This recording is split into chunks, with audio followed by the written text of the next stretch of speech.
Alhamdulillahirabbil alamin wassalatu wassalamu ala asyrofil mursalin sayyidina maulana Muhammadin wa ala alihi wa sahbihi ajmain amma ba'du.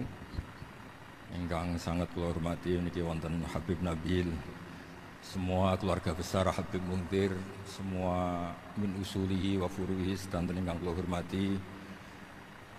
Ingkang terhormat Habib Ahmad Bahar, Habib Ja'far Al-Attas, niki wonten Profesor Nazaruddin, wonten Pak Muzani, wonten Mas Nusron sedang ingkang kula hormati. Yang spesial, saya ini punya dua permintaan. Satu, jangan diundang lagi. Dua, saya minta maaf kalau yang ingin ngundang, mohon nggak usah diteruskan. Saya akan cerita yang ilmiah. Saya terima kasih tadi sama Habib Abdullah bin Ja'far sama Ustadz Hasan Saifur Rijal. Begini, kenapa saya banyak dikutip para narasumber? Karena saya ini jenis kiai yang otoritatif. Jadi saya ini karena nggak menteri, sehingga kalau belajar itu serius sekali. Ya alhamdulillah ini ada Pak Muzani, orang yang bisa ngelantik seseorang jadi presiden. Masih punya utang satu, bisa nggak ngelantik kita jadi ahli surga? Begini, kalau cerita ilmiah, nanti saya baca hadisnya. Ada kelebihan kita jadi manusia itu justru karena ketidaktahuan kita. Kita tentu hingga detik ini tidak melihat surga langsung, tidak melihat neraka langsung, apalagi melihat Allah Subhanahu wa Ta'ala. Tapi selalu ada teori, dan ini dibenarkan oleh semua ulama, karena ini nas itu mansus. Dan itu diantara kelebihan Rasulullah SAW adalah diutus kafatalin nas, untuk semua orang. Sehingga ada orang ditanya, dengan apa kamu tahu kalau Tuhan itu satu?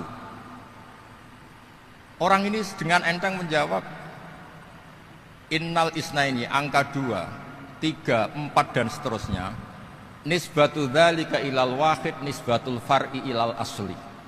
Jadi segampang itu nerangkan ayat qul huwallahu ahad, Allah itu satu.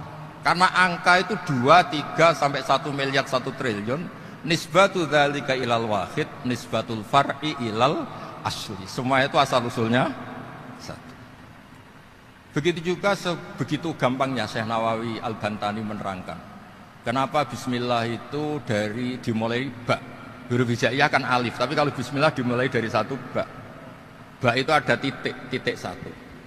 Anda gambar kambing, gambar apa saja, gambar Anda entah baik entah jelek, itu tetap dimulai satu titik. Nah satu titik ini disebut nuqtatil wujud, asal usul wujud. Sebab itu kitab I'anatul Thalibin, tadi Habib Nabil cerita sanad-sanadnya Mbah Mun. Sebetulnya kalau boleh angkuh, yang berhak cerita itu saya, karena kitabnya milik saya. Tapi beliau tak kasih terus cerita, ya alhamdulillah. Ada penyambungnya. Nanti tak kasih lagi beliau. Ya memang yang paling berat beliau karena turunannya itu. Tapi kitabnya dari saya, jadi ya satu-satu lah. Kitab I'anatul Thalibin itu dikarang oleh ulama top, namanya Sayyid Abi Bakar Syato.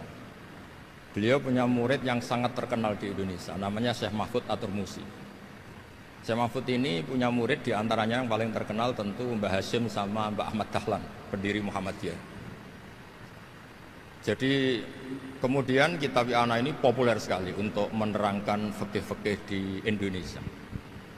Termasuk cerita bahwa wujubul jihad itu wujubul wasail lal maqasid. Jadi jihad itu wajib, itu wujubul wasail lal maqasid. Saya mencari di syarahnya. Sekiranya dakwah itu bisa tidak dengan jihad, dengan pengajian kayak Majelis Rasulullah, kayak Majelis Nurul Mustafa, kayak kiai kampung, itu sudah cukup karena sudah isolul maksud, orang sudah menjadi kenal Allah Subhanahu wa Ta'ala. Sebab itu ketika Sayyidina Ali diutus di beberapa peristiwa termasuk di Khaybar, Sayyidina Ali didhawuhi la ayyahdiyahu bika rajulan wahidan khairan laka min khumrin na'am.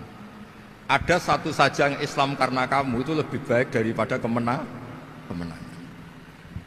Nah, kemudian ini supaya otoritatif menghormati masjid ini, Masjid Istiqlal, masjid yang luar biasa bersejarah. Saya baca keterbatasan kita, tapi ini menjadi kelebihan. Ini hadis di Shahihul Bukhari. Nanti sebagai cirinya saya tinggal supaya ini tadi otoritatif tadi supaya semuanya pakai sanad. Ini hadis dari Sahihul Bukhari sehingga Anda tidak perlu tanya ini sahih apa enggak.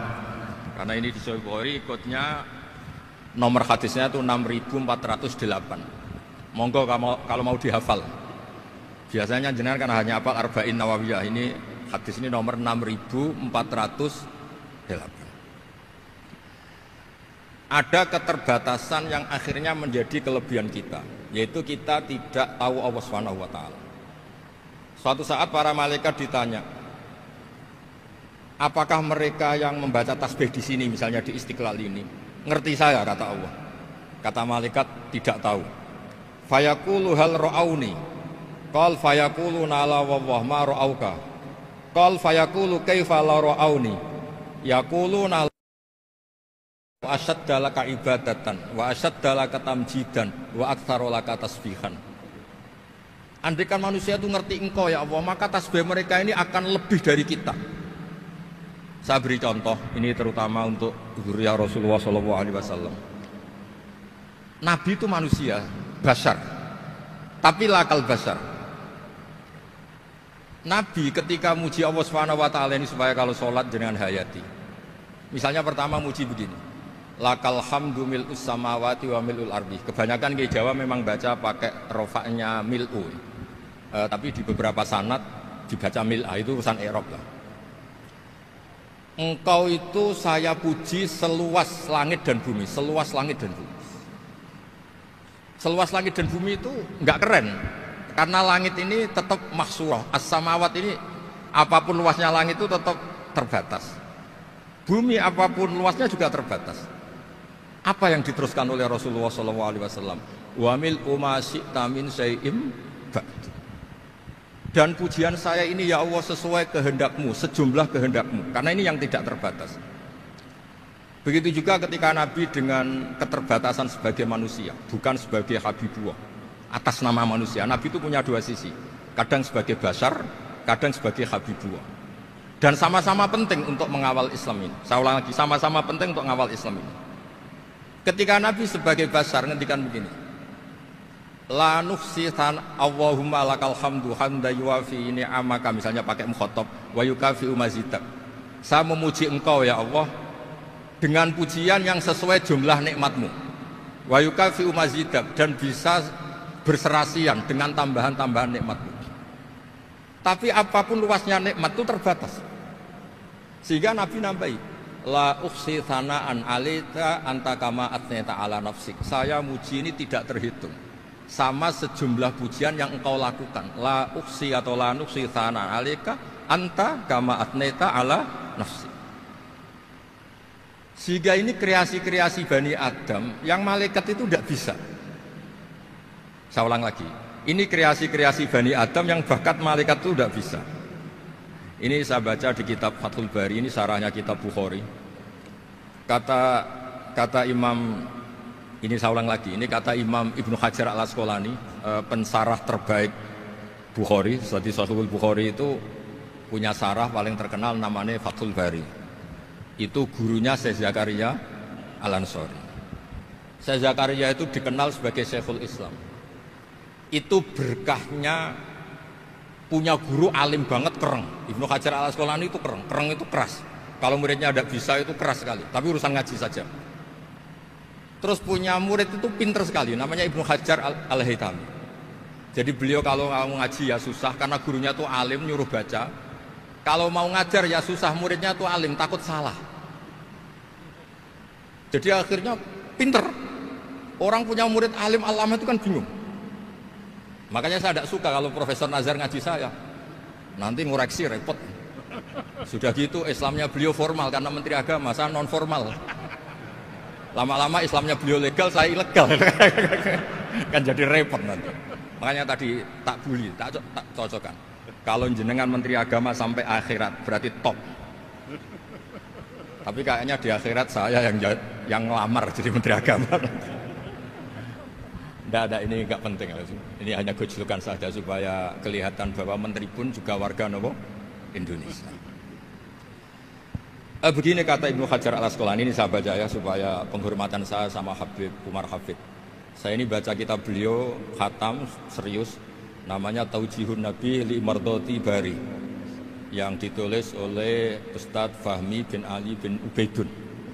Saya baca banyak, termasuk ketika beliau punya manhaj yang tidak populer, kata beliau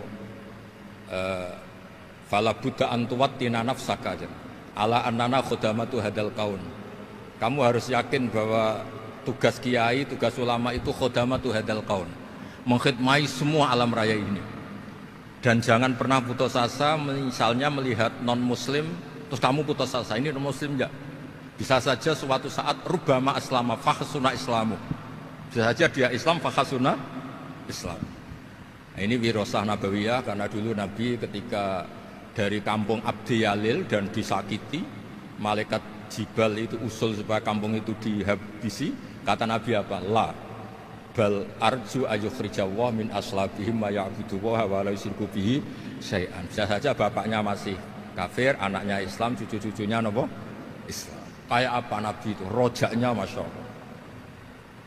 Nah kemudian ini kembali ke tasbih tadi. Kata Ibnu Hajar al-Asqalani, yukhadu min hadal hadis anna dzikral hasil min bani Adam a'la wa asyrafu min adzikri al hasil min al malaikah li husuli dzikril adamin ma kasratis syawaghil wa wujudi sawarif wa sudurihi fi alamil ghaibi bi khilafil malaikati fi dzalika kulli.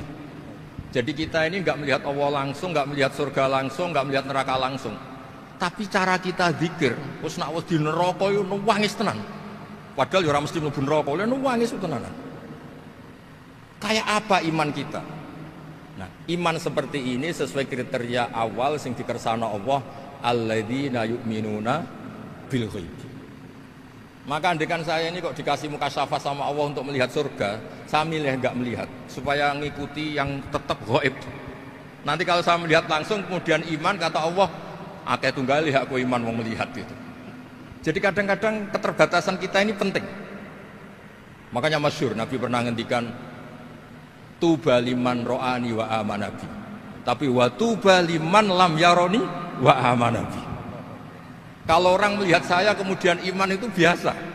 Ini orang zaman akhir tidak melihat saya tapi iman. Kadang-kadang itu enggak lewat Habib yang ganteng itu, enggak lewat mudin. Mudin di kampung rapati di duit, ini mulang tauhid ya mandi. Islam itu digawa Habib ya mandi, digawa menteri ya mandi, digawa mudin ya mandi. Karena Islam itu kafatal, napa kafatal. Nah yang enggak dipunyai malaikat adalah tadi seperti cerita saya tentang Imam Amudi. Segampang itu. Makanya di tradisi pondoknya Mbah Maimun itu ada tradisi qaddimid dirayah ala riwayah. Logika riwayat itu penting karena itu menjadi nyaman. Ya kayak tadi, Allah itu satu. Ketika kita berpikir angka 2, 3 sampai sekian miliar, sekian triliun, nisbatu dzalika ilal wahid, nisbatul far'i ilal asl. Semua itu dibanding angka 1 adalah cabang. Gambar kayak apa ruwetnya, dinisbatkan asal usulnya mesti satu nuktoh, yaitu satu titik. Nah satu titik ini kata pengarang Ianatul Thalibin, bi kana makana wa bi yakunu maya. Nah kemudian terakhir ini enggak boleh lama-lama. Kalau lama-lama nanti sampean pinternya nyanyi saya. Jadi sudah itu. Tapi enggak apa-apa lah. Saya ini termasuk kiai yang sudah diundang. Ini termasuk Pak MPR, enggak boleh ngundang saya. Pak Nusron apalagi enggak boleh. Itu kalau di kampung sama saya hormat, kalau di sini kok kayak menteri gitu. Menteri betul tapi. Lah wong gurunya dia itu teman saya gitu. Jadi tanya ini kalau enggak percaya. Makanya kalau sama saya beliau cium tangan, saya sebetulnya ya nggak siap dicium tangan menteri itu nggak siap. Apalagi dihormati Pak Nazar nggak siap lah. Nanti dikira minta haji malah repot. repot. Saya ini tadi bisik-bisik itu urusannya ilmu tasawuf, ya ada urusannya dengan haji ndak. Cocokan. Kenapa beliau suka ilmu tasawuf? Saya kan sering lihat beliau ceramah di TV. Katanya obat Gus obat. Orang kalau belajar tasawuf kan kepenak itu. Kayak wis ahli swarga kan kepenak di tasawuf itu kan mang. Sekarang saya cerita tentang ini karena bidang yang saya tekuni. Ada kitab tentang ulumul Quran namanya Al-Mufradat fi Gharibil Quran. Dikarang oleh Ar-Raghib Al-Asfihani. Ini kitab luar biasa. Di situ hanya cerita lafat-lafat per kata. Saya tadi sebelum kesini ngajar dulu di pondoknya Beki, Baitul Qurannya Pak Kures. Karena memang saya termasuk pengajar di sana. Artinya kalau saya sering ke situ, jangan iri. Memang saya termasuk pengajar di sana. Termasuk pengajar yang keren maksudnya. Keren itu artinya pakai referensi, bukan asal. Begini kata kitab itu. Rasulullah SAW itu kan punya nama Muhammad, orang yang banyak sikapnya atau semua sikapnya terpuji. Termasuk ketika sebagai manusia, sama kita termasuk ketika sebagai apa? Manusia. Sebagai manusia aja Nabi gak pernah salah. Begini kata kitab itu. Nabi-nabi yang keren-keren itu, sama lihat di Ahadits Syafa'ah, itu masih egois. Ketika ada haulul mauqif, ada prahara mauqif, itu semua Nabi bilang nafsi, nafsi, nafsi, nafsi. Ketika dimintai syafaat bilang nafsi, nafsi. Tapi Rasulullah SAW itu beliau ngendikan ummati, ummati. Dan beliau ketika dimintai syafaat kata beliau sudah, analah, saya bisa memberi syafaat. Kata beliau, fa'akhirru lillahi ta'ala sajidan fayaqulu li ya Muhammad irfa' ra'sak wasal tu'tah wasfa'tu syaffa'. Kayak apa hebatnya Rasulullah SAW? Umumnya para nabi melihat akhirat itu sudah akhir dari semua amal. Itu menurut Nabi Muhammad gak keren. Allah itu gak bisa didikte akhirat. Allah itu Tuhan, tetap yaf'alu ma yasha. Jadi gak bisa misalnya sudah akhirat orang nyuwun sewu, terus tanya, ya Rasulullah ini sudah akhirat kok jenengan sujud barang ini gimana? Ini sudah enggak darul amal tapi ini darul jaza. Tidak bisa. Akhirat enggak bisa dibatasi. Karena akhirat enggak bisa membatasi Allah, Nabi tetap dengan rileksnya minta sama Allah. Fa ahmaduhu bima hamida 'allamani ya rabbi. Kemudian saat itu saya muji-muji Allah dengan pujian yang luar biasa. Terus kata kitab itu, fa Muhammadun ahmadu min ghairihi. Makanya beliau punya nama Ahmad. Ahmad itu afal tafdil, bukan fi'il mudhari' waqi' mutakallim. Ini pernah madrasah dulu di Kutsian. Tamat. Terus. Beliau kalau di rumah hormatnya enggak kayak tadi, lebih dari itu. Tadi di sini pejabat terus. Sembrono di sini itu kenapa terus. Ya tapi enggak apa-apa itu. Tadi sudah dipuji, akhlaknya baik, apa-apa baik, alhamdulillah. Fa Muhammadun ahmadu min ghairihi. Ketika para nabi gak bisa muji Allah di mahsyar, bahkan mereka-mereka itu nyuwun sewu egois, hanya mikir diri sendiri, nafsi-nafsi. Rasulullah Muhammad ini punya nyali untuk muji Allah dan tetap mengajukan permohonan apa? Disebut fa Muhammadun ahmadu min ghairihi. Sampeyan lihat di Bukhari, di Muslim. Fa ahmadu fi mahamida 'allamani ya rabbi. Tetap muji-muji Allah.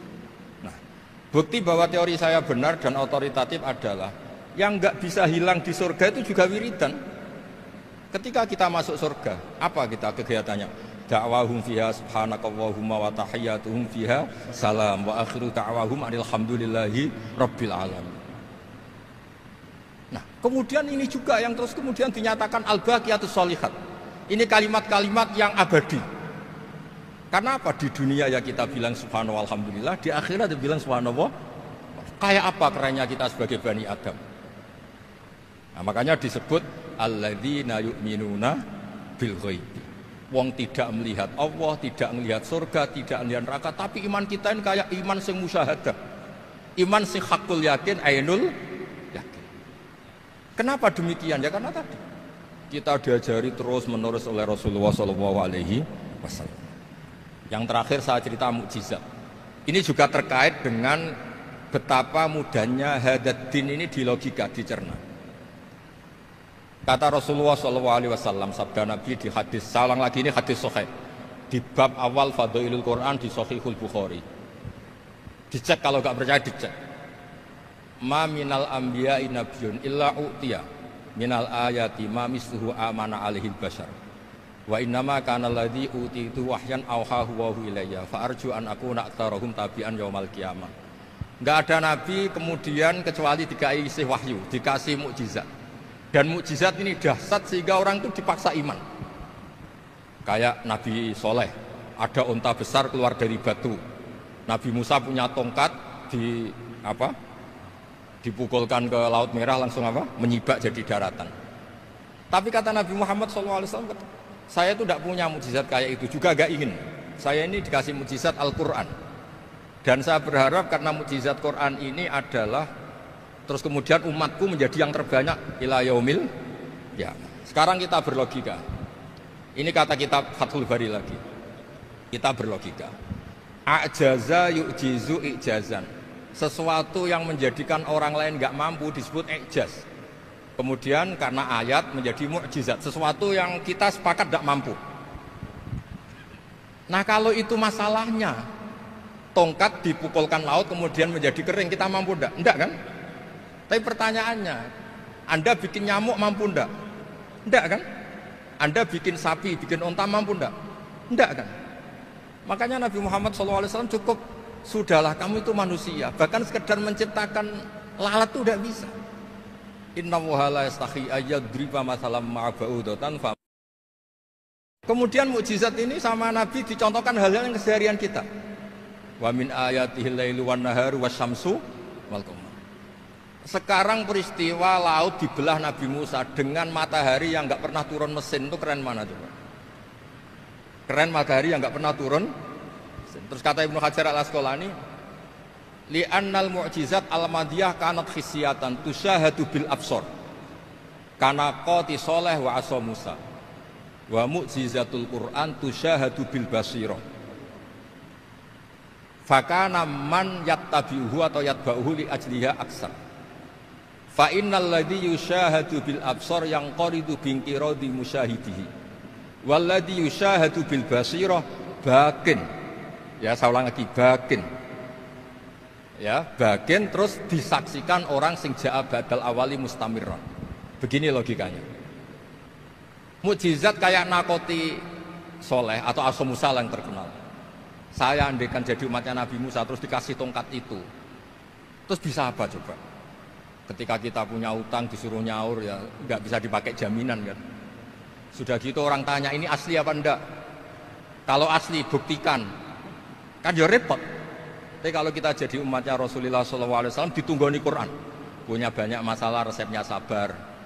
Kalau nggak bisa sabar ya nyari kiai-kiai tukang ijazah nak menodungannya mandi. Karena orang mensifati Allah itu macam-macam. Makanya saya pastikan nggak ada agama yang mengajarkan rasional kayak agama apa? Islam. Makanya liqaumi yaqilun liqaumi yatafakkarun. Coba misalnya nyamuk. Kamu bikin nyamuk tidak bisa kan? Nyamuk punya organ tubuh kecil, organ tubuhnya punya urat. Kamu mikirnya kayak apa? Sekedar bikin patungnya saja tidak bisa, apalagi bikin nyamuk. Jadi untuk mengakui kudronya Allah yang tidak terbatas dan kita lemah, itu tidak usah nunggu peristiwa kayak terbelahnya laut.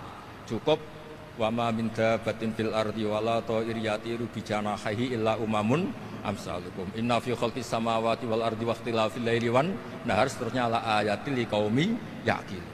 Nah, gara-gara pola yang diajarkan Nabi itu ila yaumil qiyamah orang tetap Islam karena nyaman dengan kepastian mukjizat ini baqiyah ila yaumil qiyamah. Itu kayak apa baiknya Nabi? Makanya saya suka tadi burda yang dibaca. Ada ulama kayak Muhammad bin Said Al-Busiri yang ngarang burda.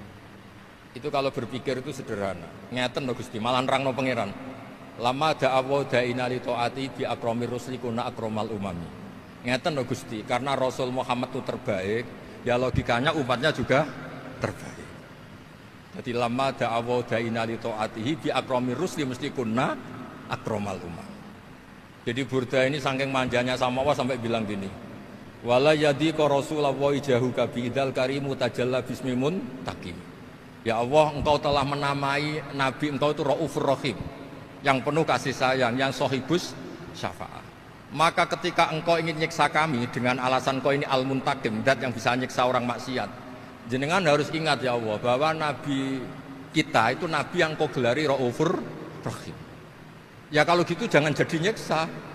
Terus gunanya apa digelari Raufur Rahim ra iso nyafaati gitu. Itu jenenge wala yadika Rasulullah jahuka bi idzal karimu tajalla bismillah. Terus fa inna min judika dunya wa darataha wa min ulumika ilmal lawhi wal qalam. Dan itu juga yang dibuktikan Rasulullah SAW. Sampai beliau ngendikan likulli nabiyyin da'watun mustajabah wa akhtabi da'wati syafa'atan ummati yaumal kiamah. Semua nabi itu punya doa yang mustajab dan semuanya sudah dipakai di dunia.